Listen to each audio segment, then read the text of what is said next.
Hi, this is going to be a new series where I answer questions that people send in. So, if you'd like to send in a question, you can just put it in as a comment to any of my videos. Or you can email me at andysway@yahoo.com. andysway@yahoo.com.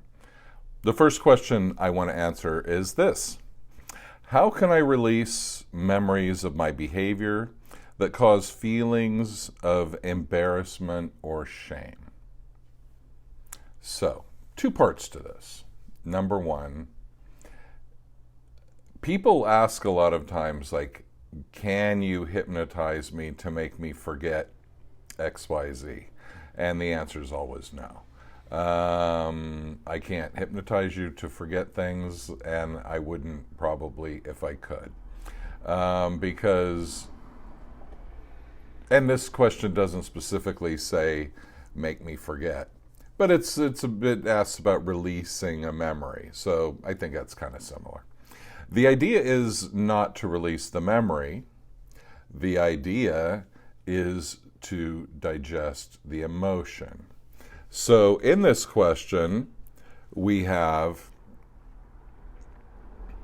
releasing memories that cause feelings of embarrassment or shame. Now break that down. Do the memories cause the feelings of embarrassment or shame? Or is your reaction to the memory to feel embarrassment and shame? That's an important distinction. It might seem like it's not. But a lot of people say, for example, they talk about things causing feelings in them, right? My childhood causes me these feelings, or my memories cause me these feelings, right? The thing is, memory, childhood, whatever, it's not an actor. It's not a thing that does things. It's not an independent actor in the situation. So the first thing to realize is that nothing causes you to have a certain feeling. Your feelings are reactions. And your reactions are based on things that you have not healed. So the real issue here is that there are feelings of shame and embarrassment. Good. Okay. The memories don't cause those feelings. You cause them through remembering, right? And what does that tell me? It tells me that there are things that you haven't processed. Things that you haven't come to terms with. And those things need to be healed, and those emotions need to be transformed. So, embarrassment and shame, what is it? What's embarrassment? What is shame? Well, number one, in order to have embarrassment and shame, you need to have an ego, right? If you were fully enlightened, you wouldn't identify as this separate individual and have feelings of embarrassment or shame. So first of all,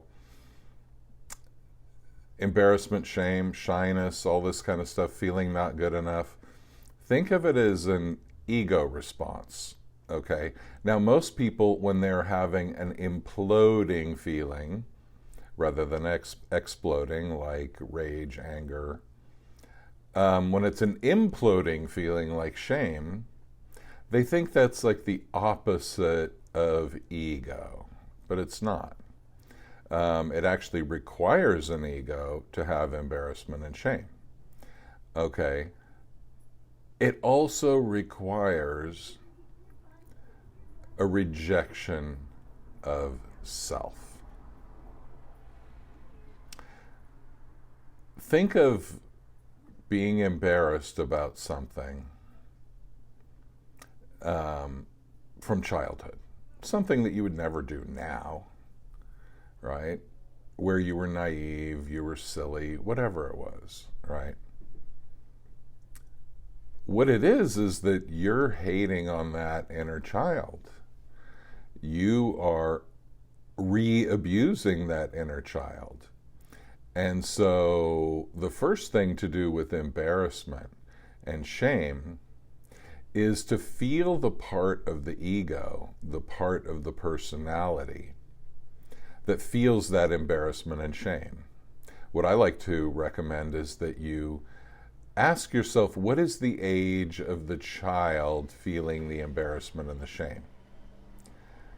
Now, that doesn't mean that the memories that you associate with this embarrassment and shame have to be from early childhood or something.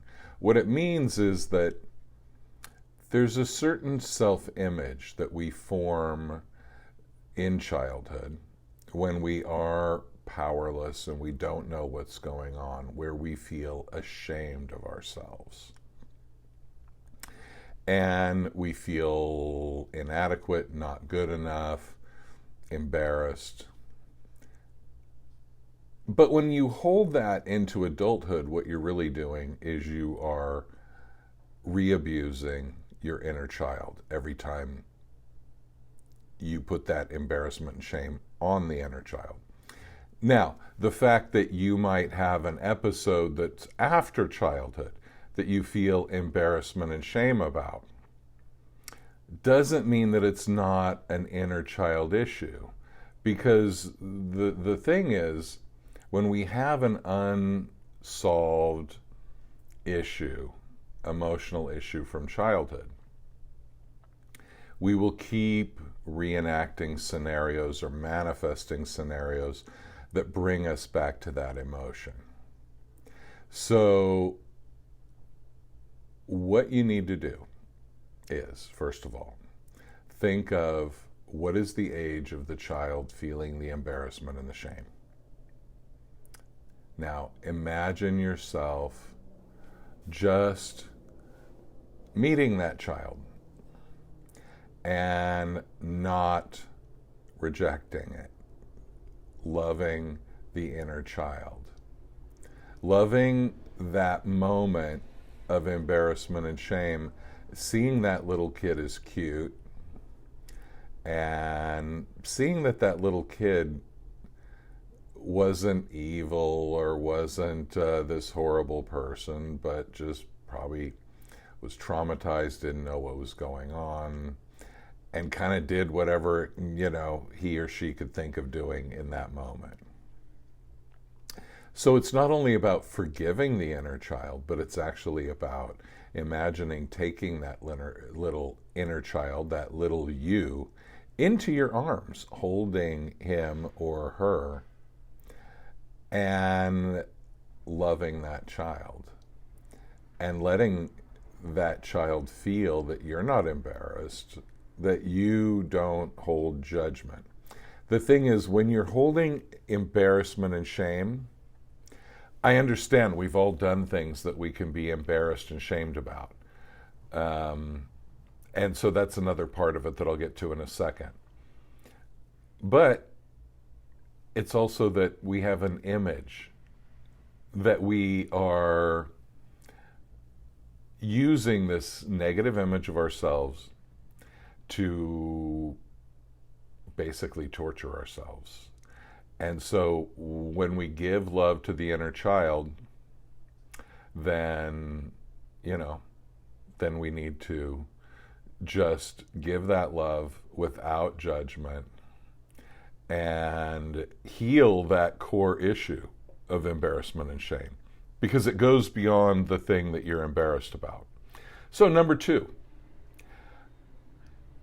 if you did something embarrassing, if you did something shameful, then feeling embarrassment and shame just might be appropriate feelings. But saying that, these feelings are appropriate until you go and do something about it. Fix it. Maybe you need to apologize to somebody, or maybe you just need to change your ways and know that your ways have been changed. And maybe that's enough. But anyway, it's never about making ourselves forget things. It's never about wiping anything out. It's always about emotional digestion and integration. When I say emotional digestion, and I've said it on other videos, I believe, um, emotional digestion means that you get the nutrition, which is wisdom, and you let go of the shit. And when you fully emotionally digested something, and you've loved the inner child that's behind the weird behavior, you'll find yourself not only having compassion for yourself, but you'll also find yourself being much more compassionate to everybody else. Because really, we're all in the same boat. We're just enacting different dramas. So thanks, and please like, share, subscribe, and comment. That would really make me happy. And on to the second of this series in a moment. Stay tuned. Thanks.